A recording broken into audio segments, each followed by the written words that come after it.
hay que hacer marketing de marketing. No vendemos bien lo que hacemos, lo que traemos al negocio. Y por eso siempre he sido como el bicho raro, ¿no? Por favor, dejen de mostrar la parte financiera como el coco. Que el presupuesto de marketing se recorta cada vez más. El que hacía el comercial era el que decía, mire, yo traigo la plata. Pero hoy, con estas cifras que yo estoy trayendo, yo soy el que estoy trayendo la plata. ¿Cómo así usted no hace solamente influencers? El marketero se enfoque en demostrar el valor de marketing por atribución, no va a lograr tener esa paz mental. Los marketeros, valientes y pararnos para decir, venga, esto es lo que yo traigo. Esto es Marketing Boosters, el podcast de las cabezas de marketing donde no hay gurús, solo cracks compartiendo sus mejores hacks. Acá lo que estamos haciendo realmente es compartiendo nuestras dudas, nuestras experiencias y aprendizajes. Yo soy Carolina Meléndez. Y yo, Germán Giraldo, dos ex CMOs compartiendo nuestros hacks y los de otros cracks para que no te sientas solo en este camino al marketing. Hola, hola a todos. Bienvenidos a otro capítulo de Marketing Boosters. Ustedes saben que este es el podcast de los líderes de marketing donde no tenemos gurús, solo cracks que comparten sus hacks para que todos los otros marketeros de la comunidad se sientan acompañados en este camino del marketing y no tengan que surfearlo solos. Pueden tomar lo que les sirva de las experiencias que estamos compartiendo porque sabemos que todos tenemos distintas y tenemos rollos distintos, pero aquí no les vamos a contar ni cómo somos increíbles, sino que vamos, ni qué es lo que nos hemos ganado, ni cómo han funcionado las campañas, sino es que vamos a abrirnos como seres humanos, como líderes de lo que hemos aprendido y lo que nos ha servido como personas y como marqueteros en este camino. Hoy tenemos un invitado muy especial que va a tocar un dolor profundo que lleva años, por años tratando de ser resuelto y por fin tenemos una manera de hacerlo. German, ¿cómo estás? ¿A Hola, quién Caro, tenemos hoy? ¿cómo vas? Hoy tenemos Bien, a un crack de los medios y sobre todo de digital. Hoy el David, el viejo David, porque trabajamos juntos en Bavaria. Es una de las personas que probablemente en Colombia ha empezado a trabajar desde lo digital a muy temprana edad, ¿no? Él es economista de profesión y terminó aquí en este tema del marketing por accidente, pero empezó a trabajar por allá en el 2005 en Indexcall desde la parte digital. 2005 estamos hablando y para que los que nos oyen, en el 2005 no había Facebook, en el 2005 no había iPhone, ¿no? Entonces, esto era página web y bueno, y no había mucho, ¿no? Y entró a un rol inicial en Bavaria desde lo digital eh, por allá y nos enseñaba a todos, venga, es que está Facebook, y está esto, y está lo otro, y uno empezaba a entender ya muchas cosas desde lo que pasaba en el mundo digital y ya después en medios, y después tuvo roles directivos desde la parte de medios y digital en varias compañías como Nestlé, como Abbott, pues también trabajó en agencias de medios. Y es una persona que sabe mucho del tema, entonces, pues nada, nos viene a contar aquí unos hacks tremendos. David, ¿cómo vamos? ¿Todo bien o no? Bien, bien, German. Hola, Caro. ¿Qué tal? Muy bien, hola muy bien. Muy contento David, de estar bienvenido, aquí. qué rico tenerte. Buenísimo. Qué buena la oportunidad de poder compartir conocimiento, hacks, de todo esto que estamos viviendo como marqueteros hoy en día. De esto que no para, de que hay que demostrar el ROI, señores marqueteros, porque es que no es solo hacer campañas bonitas y ay, es que el EPI, es que el CANES, no, no, no, no. Que centrados en el negocio y mostrar el ROI. David, cuéntenos qué, cómo comenzó en todo este mundo, o sea, economista, por qué terminó en marketing. Cuéntenos un poquito de su historia y su experiencia muy brevemente de ese camino que ha recorrido. Bueno, este es un camino muy curioso en el que hoy vengo a unir muchos de los puntos de por qué estoy acá, de por qué estoy en el mundo del marketing, pero yo estudié economía efectivamente en la Universidad Nacional, por allá en séptimo, octavo semestre, trasnochando un día 2, 3 de la mañana, viendo modelos abstractos de equilibrio general, dije, esto no es lo mío, esto no es lo mío. Yo Ah, necesito, yo no, no, necesito el contacto con la gente, el producto, necesito, ¿no? Hacer que haya estrategia. Y dije, bueno, terminemos la carrera, pero me enfoqué en hacer la práctica en una empresa de innovación, de tecnología, en ese momento Indexcol, como usted lo mencionó, porque digamos ese tema siempre me apasionó y ahí empezó mi carrera digital. Todo el tiempo estuve como negando mi parte de economista, empecé a aprender de publicidad, de marketing, de todo lo que estaba ahí, digamos, a mano. Aprendí de manera autodidacta, luego dije digital es lo mío, entonces me fui, me especialicé en Argentina con unos, digamos, cracks también allá. Allá tuve la oportunidad de trabajar, tuve la oportunidad también pues, de ver otra forma en la que se aborda el marketing digital. Y entonces, bueno, ahí empezó mi recorrido, que usted ya lo mencionó, no lo voy a mencionar, pero pues en distintas compañías al volver aquí a Colombia.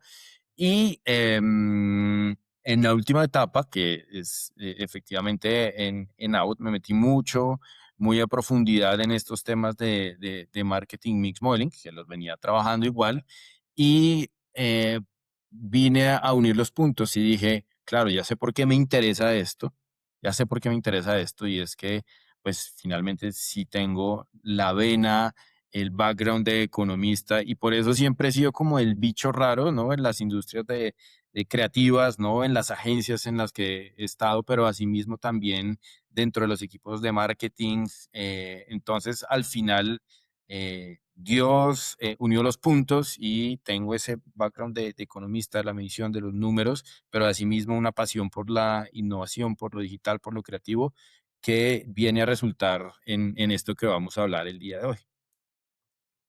Buenísimo. Ahí, David, ahí uno termina uniendo los puntos como a los 40, ¿no? A los 40 empezó a unir muchos Sí, puntos hacia atrás. ¿Sí? sí, así es, así es. La crisis de los 40 decanta el porqué. Muy bien, ay muy bien. Dios.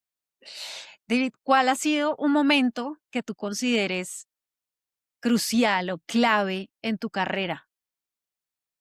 Para mí, ¿Cuál ha sido como ese salto o ese momento crucial en tu carrera que nos puedas contar? muy reciente al ver, digamos, dos reestructuraciones en compañías importantes, eh, encabezadas digamos, la parte financiera, CFOs, o un mindset muy de CFO, y ver, digamos, la incapacidad de marketing de plantarse, de pararse, de liderar la conversación. Y esas reestructuraciones me llevaron a pensar, oiga, esto es raro porque conozco las cifras, sé que lo que más le aporta al valor de una compañía y lo que normalmente trae más ventas son las acciones de marketing, y cómo así que es lo primero que se reestructura. Entonces, eso me volteó la cabeza y dije, pues aquí hay una oportunidad, hay algo que está faltando de verdad en el rompecabezas, como para que los CMOs marketing de verdad se posicionen de una manera diferente, ¿no? Como en alguna vez un jefe me decía, es que hay que hacer marketing de marketing. Eh, no vendemos bien lo que hacemos, lo que traemos al negocio. Ujú. Estamos llevados de muchas cosas porque pues, toda la complejidad que implica la conocemos, pero lo fundamental nos está faltando. Entonces, ese para mí fueron, digamos, esos momentos clave. Mm, buenísimo. Claro, hay que hacerle más marketing al marketing. Eso es un gran insight y es que muchas veces sufrimos de eso, de marketing por allá hacia el consumidor la da toda, pero hacia adentro no se sabe vender a veces, ¿no? Y no sabe echar Exactamente. el cuento bien de lo que está haciendo y del ROI que está aportando. Y ese es un gran insight que tenemos eh, en este mundo del marketing, porque hay que hacerle marketing al marketing, ¿no? Y como lo sabemos hacer al consumidor, hay que hacerlo a la interna y no solo en las juntas directivas y eso, sino a los empleados. Enganchar a los empleados con la marca y con lo que se está haciendo al interior. Sí, con todos los colaboradores de la organización. A ver, volvamos un poquito y un- eh, Algunos de nuestros oyentes de la audiencia de este podcast dicen, por favor, dejen de mostrar la parte financiera como el coco. Si finanzas es espectacular y finanzas de marketing es espectacular, claro que sí, lo adoramos. Pero ahora también nos vamos a meter en cuáles son los retos de las conversaciones que tenemos. Porque conversaciones que tenemos con el área de finanzas desde el área de marketing retan a los CMOs a defender su presupuesto, que es el primero que recortan, como estabas diciendo ahorita, David. Em, ¿Cómo hace ese CMO para demostrar que lo que hace realmente está moviendo el negocio, para dejar como de justificar todo lo que está invirtiendo y empezar a poder liderar y traer a la mesa data dura que sea data que entienda el resto de la organización? O sea, que no estemos hablando en términos de unos indicadores que al de ventas, al de finanzas y al mismo CEO, pues no le interesan o no los entiende, sino que podamos hablar el mismo idioma. Ya. Bueno, aquí lo primero es priorizar para tener esa paz mental. Eh, ¿Por qué? Porque estamos obviamente en una vorágine de cosas como marqueteros, donde tenemos desde el post, desde la queja de servicio al cliente, pasando por el CRM, pasando por la campaña grande, el estudio, el rollo con el consumidor, a veces las crisis, etc. Pero hay que sacarle un pilar específico a la atribución. O sea, hay que dedicarse a hacer modelos de atribución con partners, con quien, digamos, con expertos que tengan a la mano, porque esto les va a traer las grandes respuestas que al final son las que miden el desempeño del negocio. Si no hay un pilar en el que el marketero se enfoque en demostrar el valor de marketing por atribución, pues no va a lograr tener esa paz mental y por ahí no van a venir, digamos, la aprobación de sus estrategias, los argumentos van a ser incomprendidos, solo los vamos a entender los que estamos en marketing, entonces van a perder efectividad dentro de las organizaciones en las que están. Entonces, O ese sea, tiene que ser perdón, un fundamental. ahí te... Y cuando dices atribución, para las personas que no han oído el término, ¿a qué te refieres? ¿La atribución de qué? Perfecto. La atribución es esa parte que explica de todas las ventas en general que se produce por marketing, que se produce por televisión, que se produce por la parte de Meta, de TikTok, etc., etc., etc. Porque sabemos que el consumidor es multicanal, ¿cierto? Está en todos los canales y a veces algunos les van a comprar directo online y hay otros que van a comprar en la parte física, pero la atribución lo que permite es todo el negocio, de todas sus complejidades, saber qué porción es atribuida por los esfuerzos de marketing. Obviamente también se puede poner esa información en contexto y se puede saber cuánto viene por marketing, cuánto viene por esfuerzos de trade, cuánto viene por esfuerzos de la parte de distribución y en general de lo que se pueda tener de datos. Pero si se dedica un pedazo a la atribución, se puede tener una conversación de panel como la que tú mencionabas en la pregunta, y es decir, mire, de todo el negocio, de todo su panel, esto es lo que me están diciendo los modelos que yo traigo al año, ¿cierto?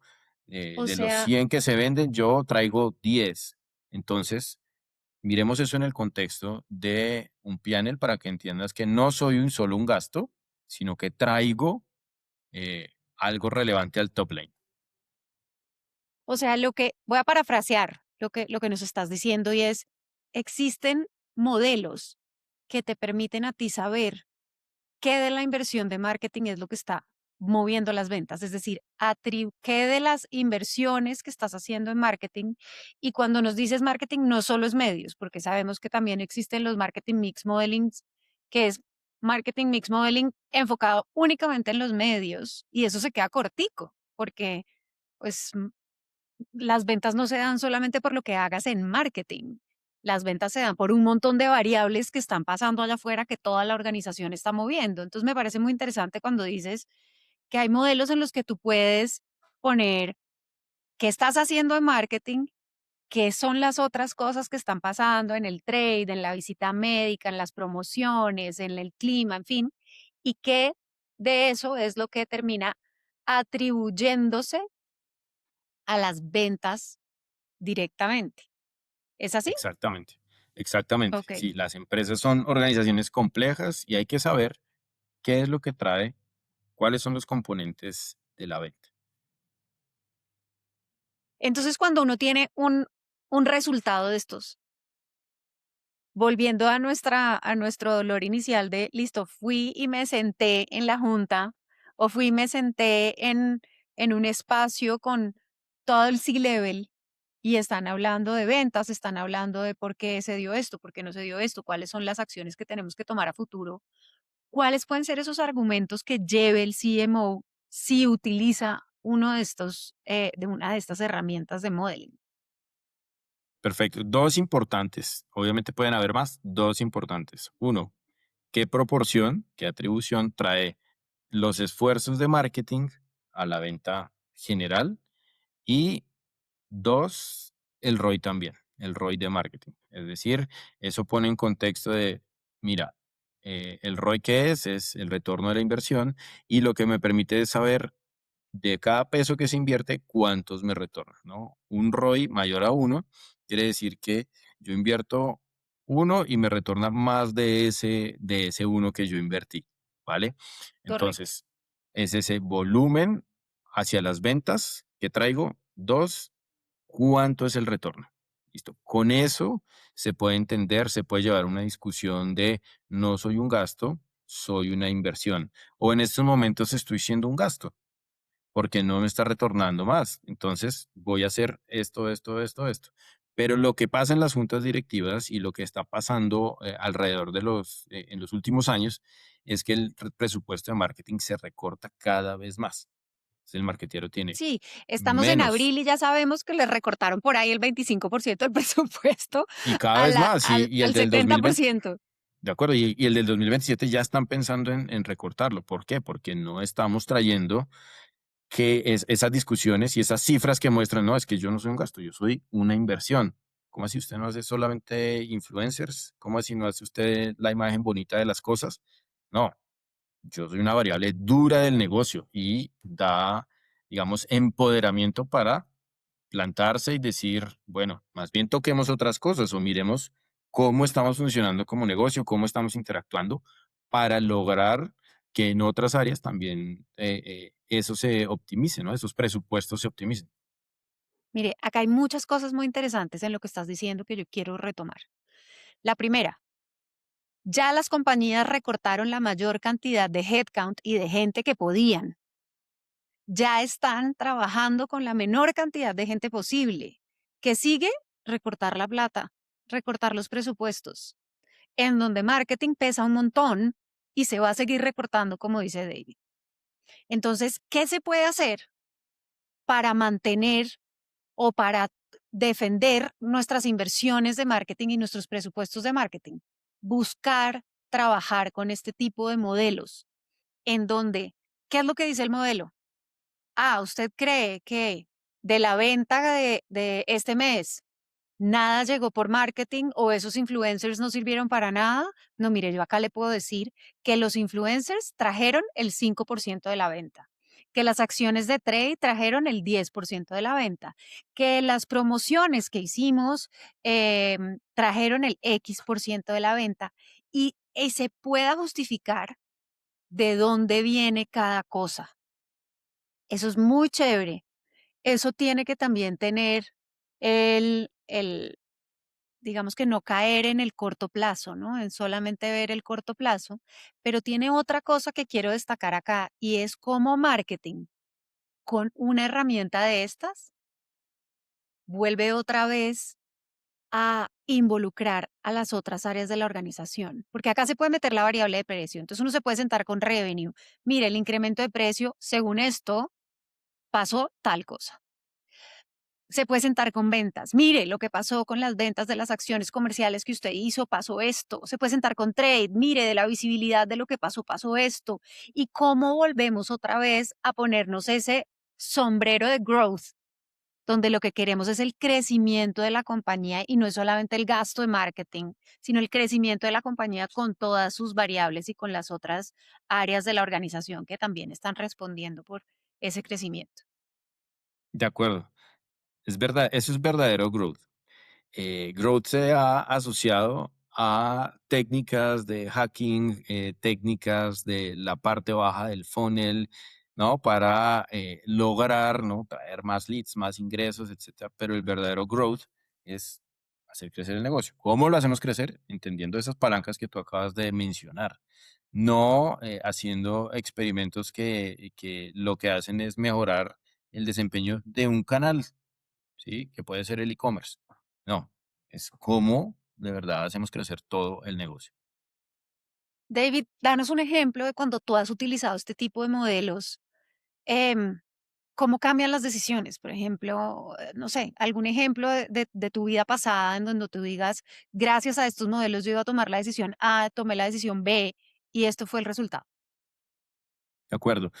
Pues mira, de estos modelos, ¿qué se logra? O sea, cuando se logra entender y entender en contexto, se pueden establecer unos niveles óptimos de ejecución, ¿cierto? Entonces, las organizaciones pueden decir, vamos a hacer inversión de televisión hasta este punto, porque ya entendemos que hasta este punto es efectivo. Inversión de Meta, de también, por ejemplo, Google, hasta este punto. Y de acuerdo a eso se puede alinear a la agencia de medios y de acuerdo a eso se empieza a ser consistente, ¿no? Una de las cosas que hacen las marcas que son exitosas y ganadoras es que entienden que atribuye, pero además empiezan a ser consistentes. Una vez empiezan a ser consistentes con esos guidelines que se establecen después de estos modelos, es que se empiezan a ver esos crecimientos o se empieza a defender, dependiendo del indicador que se haya modelado, se empieza a defender el market share, etcétera. Entonces, eso es, digamos, una de los accionables importantes que te permite sí entender desde lo macro, pero que resulta en que la agencia, la persona que está en esa última milla tocando al consumidor, pues tenga unos guidelines muy claros de cómo ejecutar y así el dinero se va a ver y se puede ver el retorno en una siguiente medición, en un siguiente entendimiento, ¿no? Y, y no sé si vas a decir lo mismo, pero como en un caso puntual, como de una decisión que haya cambiado, de cambiar inversión de un medio a otro o de un área a otra. Sí, clarísimo. En una de las compañías que he trabajado, digamos, sus inversiones eran muy dependientes de televisión, muy dependientes de televisión. Y en un país específico, pues el ROI de digital podía llegar a ser pues, casi que el triple, 4 veces lo que se hacía en televisión. Entonces, la inversión dentro del mix de medios hizo que se bajara el porcentaje total de televisión y se empezara a invertir en medios digitales. Una vez eso empieza a pasar, pues con los modelos nos damos cuenta que la atribución total, o sea, el volumen total que se traía de toda la venta, era mucho más por digital que por lo que traía ya televisión, ¿no? Entonces, eso desembocó en ese tipo de decisiones en ese momento. También se veía que el ROI, por ejemplo, de trade no era tan alto como el de digital.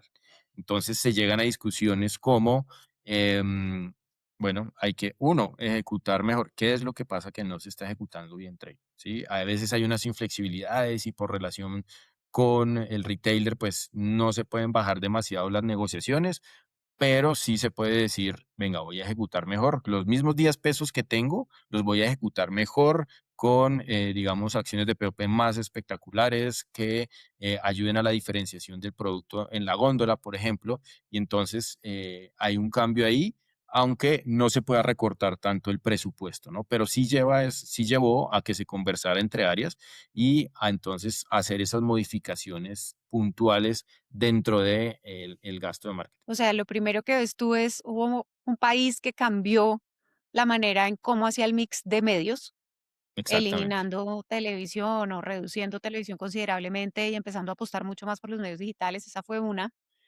Y otro en donde afinaron la inversión de trade. No me quedó tan claro como qué fue lo que pasó ahí. Sí, se afinó las acciones que se hacían en trade. Entonces, uno, sí, se baja un poco el presupuesto, no se puede bajar tanto por el tema, digamos, de las negociaciones, de no darle espacio a otro en la góndola, listo.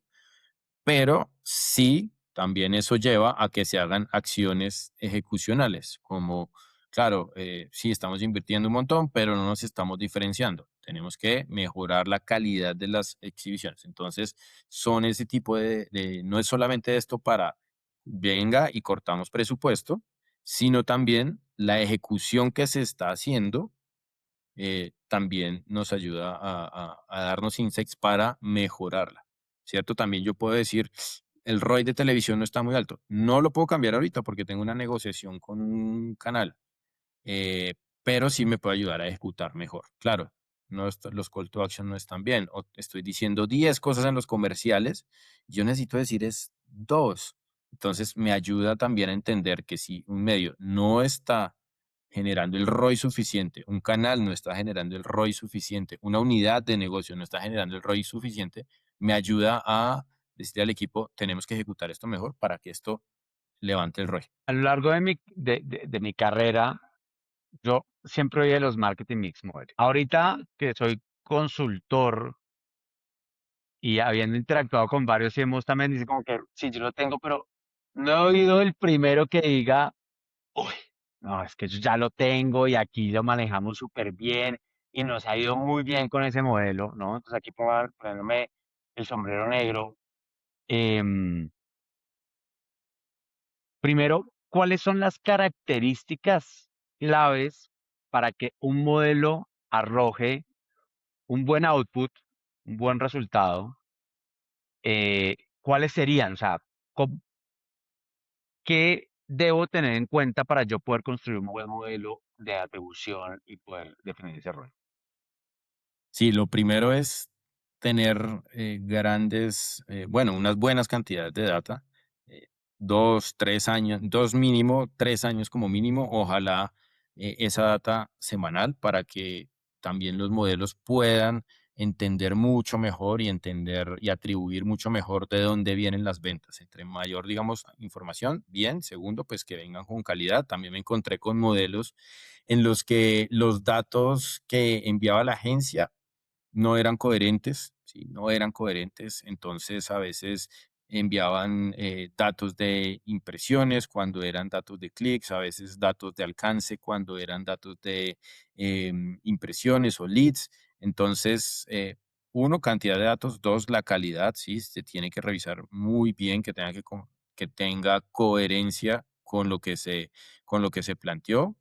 Y ese es como el input inicial. Ahora, eso es en cuanto a la calidad, pero también uno se tuvo que haber puesto de acuerdo en los briefs de qué es lo que yo quiero aquí medir, qué es lo que quiero demostrar. Em, Porque si no está, las variables tampoco van a estar. Si yo aquí lo que quiero ver es simplemente cómo me funcionan mis medios, son unos inputs diferentes. Pero si quiero ver el impacto de marketing dentro de todo el negocio frente a otras aristas del negocio, mido otro tipo de variables. Entonces, eso es lo primero. Eso es, digamos, algo técnico. Después, si quiere, hablemos de otras cosas que acompañan la efectividad de este tipo de modelos, porque usted mencionaba que, bueno, no hay mucha gente que lo hace, pero no saben cómo está funcionando o no le prestan tanta importancia. Y entonces ahí es donde viene, listo, yo técnicamente lo puedo tener, y, y ya, pero como toda tecnología, como todo proyecto, si no viene acompañado de cultura, si no viene acompañado de una negociación interna de una organización que empiece a entenderlos y que tenga los capabilities necesarios, pues esto se queda simplemente en un estudio más, en un cajón guardado de alguien. ¿Listo? Entonces, la otra parte es montar dentro de estos equipos de decisión a quienes son los que van a mover las palancas, a quienes les duele ese presupuesto, y llevarlos a discutir los marketing mix o los modelos más exitosos. No son los que tienen mejor data, he visto unos muy sofisticados, sino son los que ponen a discutir a los equipos y ponen a discutir sobre el presupuesto, sobre las decisiones duras del negocio, y ahí es cuando tienen sentido. Puede ser un modelo hecho en Excel, básico, ¿listo? Y con un PDF que se presenta. Pero cuando se pone a discutir a la gente y se tienen conversaciones duras de negocio, de venga, lo que usted está haciendo, qué pena, pero no está dando resultado. Mire, en cambio, yo, con lo que estoy haciendo en digital, sí está trayendo ROI, un ROI superior al suyo. Entonces, bueno, negociemos acá. Yo necesito plata, no me la puede cortar o me la puede cortar hasta determinado punto. Y ahí es donde necesitamos ser los marqueteros valientes y pararnos para decir, venga, esto es lo que yo traigo. Em, y esos son los modelos más exitosos. Ese para mí es el hack principal, porque si hay algo que puede ayudarnos mucho es ponernos a hablar sobre data a equipos cross-funcionales. Sí, y no estoy hablando solamente de trade, del de revenue, el comercial, entre las agencias también. Entonces, ¿cómo estamos utilizando los medios y cómo hacemos para utilizarlos mejor?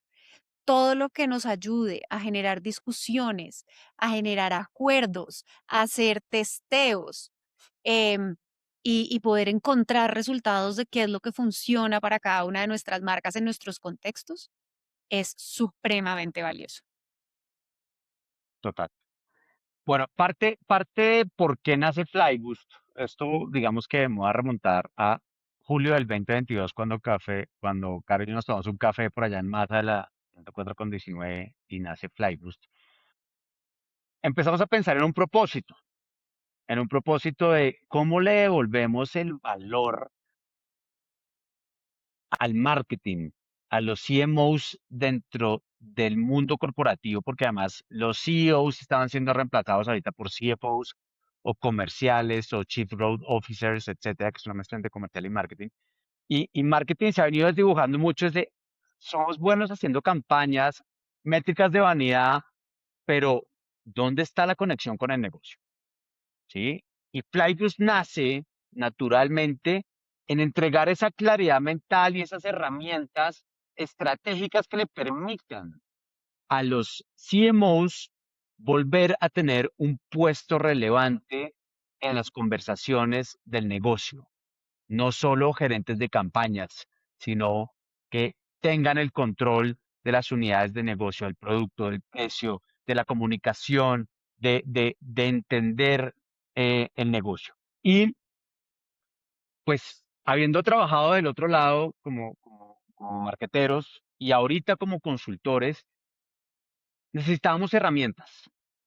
Y necesitamos herramientas que nos permitan poder medir esto de una forma efectiva, de la labor de marketing, de la inversión de marketing, porque es una inversión y no un gasto, para poder entender esa inversión, qué tanto retorno está trayendo y cuáles son las palancas de medios, de trade, de promoción, de precio, ¿no? Porque esto no es solo variables de comunicación y de campañas ni de medios, sino todas las variables que pueden influir, inclusive la información de la inversión de la competencia puede incidir en esto, ¿no? Porque al final lo que hace la competencia incide también sobre el retorno de lo que nosotros hacemos, ¿no? Entonces, desde Flyboost empezamos a pensar cómo llevar esto a la mesa.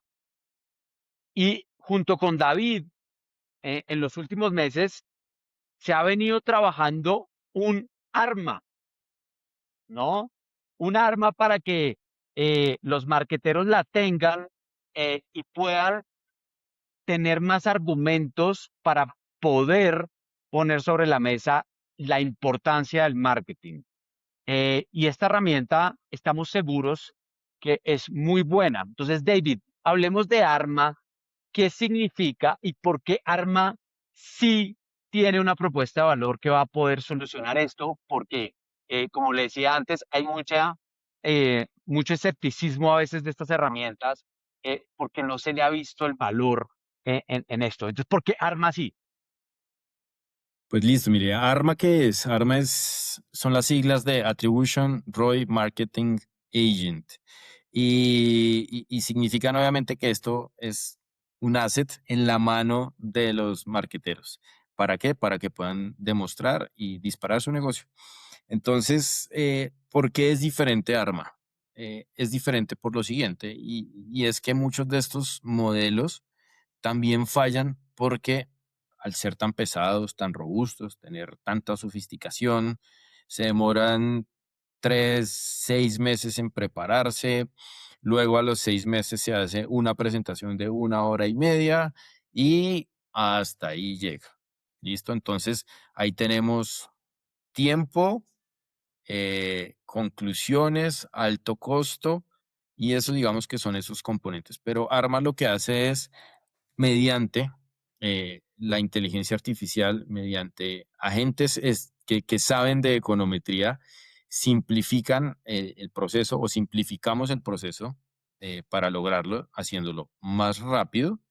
Y al hacerlo más rápido y depender menos de la parte humana, pues ayuda a mejorar los costos, ¿cierto? Eh, y con eso, pues logramos tener unas iteraciones, unos momentos de reuniones mucho más seguidos para entender el retorno y con eso tener conversaciones que permitan a los CMOs pues llevar argumentos, ¿no? Entonces, en un modelo normal, al tener esas conversaciones a los 3, a los 6 meses y después el CEO preguntando cuándo les costó ese modelo, no, nos costó $50,000. Bueno, muchas gracias, no lo hagan nunca más porque pues una conclusión a los 6 meses o al año, pues digamos que deja poco accionar, deja poco que accionar, deja poco accionable y entonces, ¿qué pasa? Que uno termina contando muertos, invirtió un montón de recursos y ya. Los marketing mix ahora tienen que tener una menor duración. Los agentes de IA como Arma permiten que sea más rápido, pero Arma también es una solución híbrida, ¿sí? O llamémoslo biónica, ¿no? Mitad humano, mitad inteligencia artificial. Porque como lo mencioné hace un momento, Em, no sé, los mejores modelos son los que generan discusiones. Entonces ahí es donde entramos nosotros que nos ha dolido el negocio, que nos han dolido las campañas, que nos han cuestionado, que hemos tenido que convencer a muchos stakeholders al interior, a esos clientes internos complicados, etcétera, a facilitar esas discusiones. Y ahí es donde esa parte humana se sincroniza con unos menores tiempos y ayuda a que se tomen mejores decisiones. Además, no solamente es eso, no solamente es reducir tiempos y costos, no solamente es tener conversaciones humanas, sino que también arma con su parte agéntica o con los agentes de IA, lo que permite también es hacer predicciones del presupuesto mucho más rápido y mucho más personalizadas. No hay una organización igual a otra. Entonces, los modelos normalmente son una camisa y el cliente se mete dentro de esa camisa de la consultora que cobra miles de dólares para que le dejen unas conclusiones, pero esas conclusiones no se le adaptan mucho a su negocio porque el modelo estaba así, cuadriculado. Arma lo que permite es, como se reducen los tiempos, se pueden personalizar las variables y se pueden personalizar las variables que yo puedo predecir. Entonces, permite que cada negocio se adapte. Ejemplo, digamos, si estoy en un negocio de farma, entonces yo puedo establecer un tablero donde puedo decir, miren, quiero saber la efectividad de la visita médica. Y entonces, al tener la efectividad de la visita médica, Arma tiene unos dashboards específicos y se puede modelar qué pasa si invierto en más visita médica. Y me puede decir, puede bajar tu retorno, puede aumentar tu retorno va a seguir siendo igual. Puedes traer tanto volumen a la compañía, entonces trae ese tipo de cosas predictivas. No, pero es que a mí me interesa también saber em, cada cuánto necesito cambiar mi campaña. Normalmente, pues los modelos no te dicen eso, pero con Arma podemos hacer esa métrica específica y decirle, vea, a usted un comercial tiene un efecto, si usted lo sostiene 3 meses, tiene un efecto en la mente más o menos de 3, 6 meses. Entonces te da una idea y te puede decir, ah, bueno, entonces no tengo que hacer un comercial cada 3 meses, sino, bueno, hago dos al año. O tengo que cambiar de campaña seguramente 2 o 3 veces al año. Y te da ese tipo de información que, digamos, fue una pregunta específica. Y así pues cada negocio es particular, pero Arma lo que permite es que, de acuerdo a esas preguntas que tengan, que son las que preguntan en la junta directiva, pues pueda sacar las gráficas, los escenarios predictivos de inversión de acuerdo a lo que se necesita.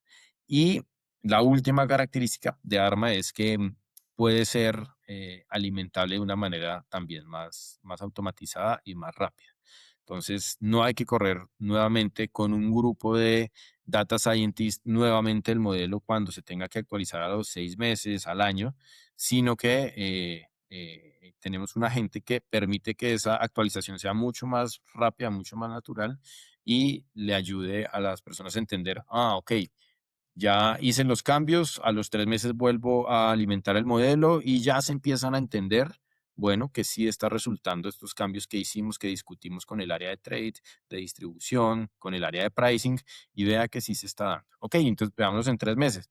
Mire que sí, ya se ve una tendencia. Ok, pero antes era, digamos, muy complicado hacerlo. ¿Por qué? Pues porque tocaba hacerlo cada 6 meses, no se entendía bien la data y entonces, pues, no se veía el efecto de lo que estaban haciendo. Entonces, ya a los 6 meses o el año ya la gente ha rotado de puesto en la compañía y se quedaban muertos los modelos. Entonces, es efectivamente un arma en las manos de los marqueteros para que puedan entender cuál es el efecto de lo que están haciendo de una manera mucho más personalizable, económica y rápida.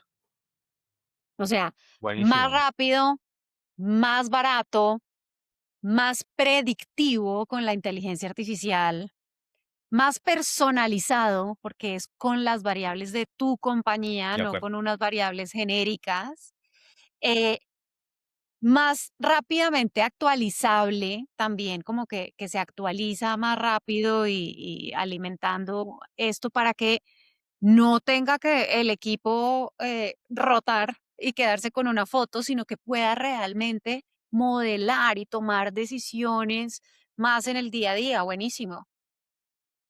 Hemos Y, visto y, y que, yo, y yo, dale, perdón, y sumaría algo adicional y es la mente de David detrás, porque es que sí, no es solo crear el modelo y no solo esto, sino pues el que sabe, sabe, ¿no? Entonces, desde la experiencia que ha tenido David de todo esto, puede decir, oiga, estos datos que se están metiendo, hay algo raro, no ¿no? tiene Porque si sentido. garbage in, garbage out, ¿no? Entonces, oiga, ¿qué está pasando con los datos? Venga, aquí hay algo que no cuadra. Oiga, venga, ¿usted cómo está haciendo la inversión? Porque aquí hay algo que no está cuadrando desde la curva de saturación, ¿por qué están haciendo esto? Sí, de saber hacer las preguntas correctas para poder ajustar el modelo para que el output sea el adecuado, ¿no? Y yo creo que ahí está mucho el valor. Y yo creo que algo muy importante en todo esto es la neutralidad. Porque es que muchas veces cuando se hacen estos modelos, se hacen a través de un tercero que es juez y parte, ¿sí? Entonces, esto es muy importante y es que tiene que haber una neutralidad de el que lo está haciendo, ¿no? Del que está ayudando a la toma de decisiones, y esto es muy importante. Dale, Así, Caro. esto no puede ser, claro, hay que recortar toda la inversión en digital, pero como yo, la compañía digital que estoy haciendo el modelo, me veo afectada, entonces no la recortemos y entonces no hagamos esa recomendación. Ojo, ahí esto tiene que ser absolutamente imparcial. De acuerdo, de acuerdo. Tiene que ser totalmente imparcial, no puede dejar ese manto de duda, de decir, pues digamos, ¿no? Hay formas en que los conceptos en que, perdón, los resultados se pueden mejorar hacia determinado medio u otro, si se cambian unos coeficientes, pero la tranquilidad de saber que alguien que no es juez y parte lo haga, pues también es algo que tiene arma, ¿sí? Dentro de Flyboost, pues no, el negocio no es ser ni agencia BTL, ni medios, ni creativa, etcétera, sino ayudar a los marqueteros. Ese es nuestro negocio y entonces, pues ahí Arma funciona de una manera totalmente neutral y multiáreas. Sí, Somos hacer más el estrategia. Suiza del ROI. El Suiza del Roy.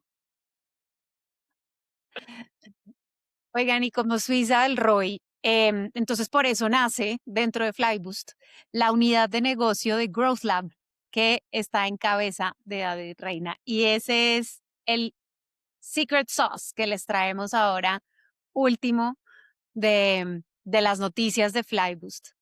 David, cuéntanos de quién te consideras seguidor. ¿Quién admiras tú dentro de este maravilloso mundo? Bueno,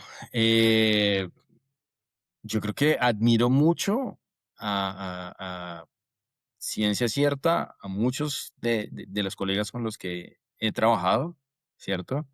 Parte digamos, de eso, pues obviamente es al equipo con el que, por ejemplo, trabajé en Bavaria y otras personas muy puntuales, pero dentro de todo este mundo de la efectividad de marketing, de la efectividad de medios, em, yo siempre aconsejo seguir a Byron Sharp, ¿cierto?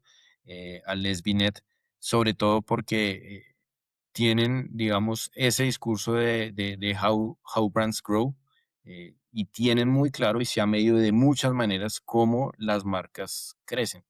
Y por eso, digamos que si todo marketero lo entiende, puede hacer esfuerzos mucho más efectivos y no solamente estar inventando la rueda o desenfocarse muchas veces en hacer muchas acciones de lower funnel que parecen que traen un montón de ROI al negocio y realmente cuando uno ve toda la ecuación al negocio, pues no está creciendo, sino ese canal, pero no está compensando en los otros canales. Entonces, eh, admiro, digamos, ese tipo de autores. Miren, yo les cuento acá una infidencia y es que desde que David llegó a nuestro equipo no hace sino mandarnos papers. Yo todavía tengo 3 o 4 ahí por leer, pero nos Toca manda crear una puntos. IA para que lea papers y lo resuma. Eh, y quería preguntarte de estas dos personas que dices que uno debe seguir que son inspiración para ti. ¿Dónde consigue uno esa información? Esto es un podcast, estos son papers, estos son videos que ellos pongan en sus redes. ¿Dónde los sigues? En LinkedIn, por ejemplo, Byron Sharp es muy activo, ¿sí? Su libro también está disponible en Amazon, How Brands Grow 1 y 2. También hay varios estudios que han lanzado últimamente. Obviamente ya mucha gente está hablando de esto, pero hay un estudio muy bueno que se hizo el año pasado de Multiplier Effect que habla de cómo balancear el corto y el largo plazo dentro de marketing. Excelente. También acaba, no él directamente, pero digamos como esa escuela acaba de lanzar de Creative Dividend, un paper también muy grande donde se revisaron muchas acciones y muchas campañas, y donde se ve el efecto de la creatividad y cómo eso atribuye o no a las ventas. Entonces, todo eso tenemos que empezar a discutirlo, ¿no? Los marqueteros tenemos que pensar, no seguramente en volvernos todos economistas y todos econometristas, por supuesto que no, pero sí tenemos que empezar a ver más allá, y tener una conversación numérica. O sea, son tiempos en los que la- el dominar, ¿no? Estos temas de la causalidad, de la atribución, de las acciones de marketing, nos van a dar argumentos frente a un mundo que es más de revenue, que es más de Ventas, P&Ls, ingresos. exacto.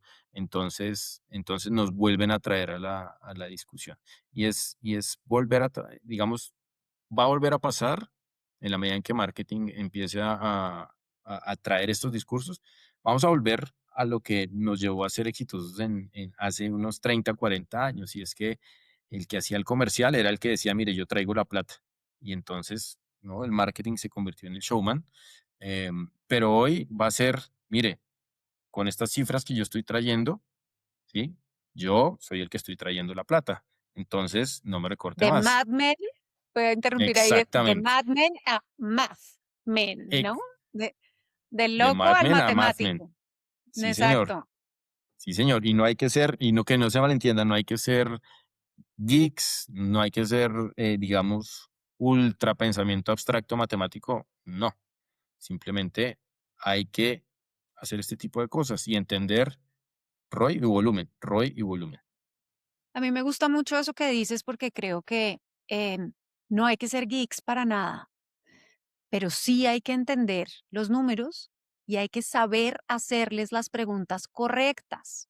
Que como marqueteros a veces vivimos inundados de data y ya no sabemos ni qué preguntar, ni cómo preguntar, ni a dónde llegar. Entonces, como poder tener esa claridad de cuáles son las preguntas que necesito que la data me conteste. David, para cerrar, ¿qué te quita el sueño hoy? ¿O qué quisieras aprender de otro CMO? Bueno, me quita el sueño poder, poder perfeccionar Arma, o sea, poder hacerlo cada vez más grande. Hoy estamos en un momento en el que la forma en la que trabajamos, la forma en la que pensamos está siendo afectada por la inteligencia artificial. Entonces, por supuesto que Arma va a ir desarrollándose y cada vez va a ser más importante para los marqueteros, para empoderarlos y lograr que eso no solo lo hablemos los marqueteros, sino lo hablen o empiecen a hablar los CEOs, por ejemplo, empiecen a hablar de atribución y empiecen a hablar de la importancia de la marca en el negocio, es como la obsesión, ¿no? Es como la obsesión de un mundo donde es cortoplacista y es P&L driven a un mundo que sea, eh, que piense en el largo plazo y en el crecimiento sostenido.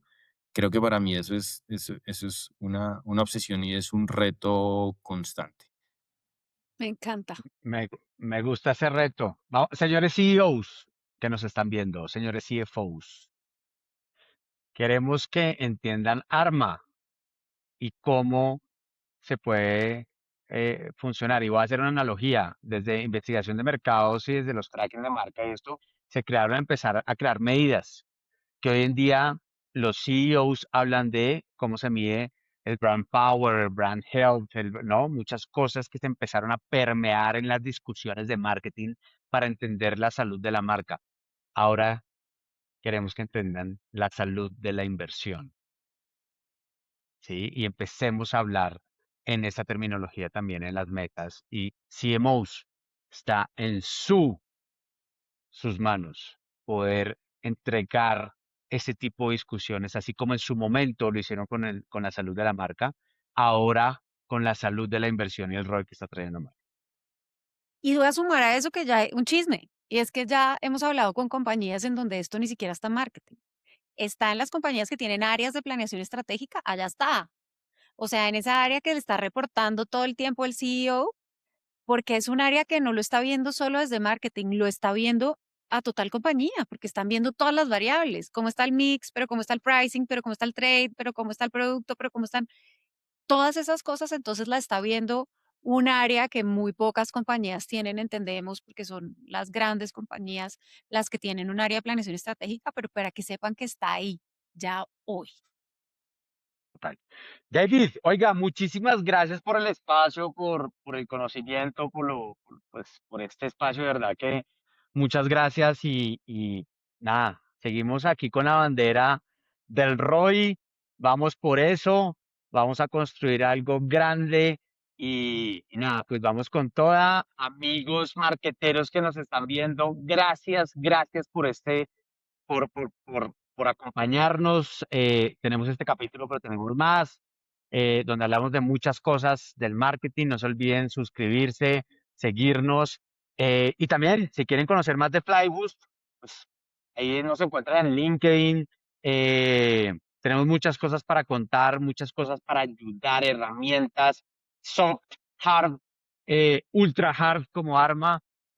Así que, bueno, aquí estamos para ustedes, para que este camino del marketing no lo recorran solos. Alguien ya solucionó algo que nos da vueltas en la cabeza y no nos deja dormir. Aquí está Flyboost y Flyboost Growth Lab con Arma. Así que nos vemos en la próxima. Gracias a todos por estar acá. Si este episodio te hizo decir, uff, a mí también me pasó, compártelo con otros que estén en el camino del marketing. Y recuerda, no estás solo. Somos varios cracks busteando juntos.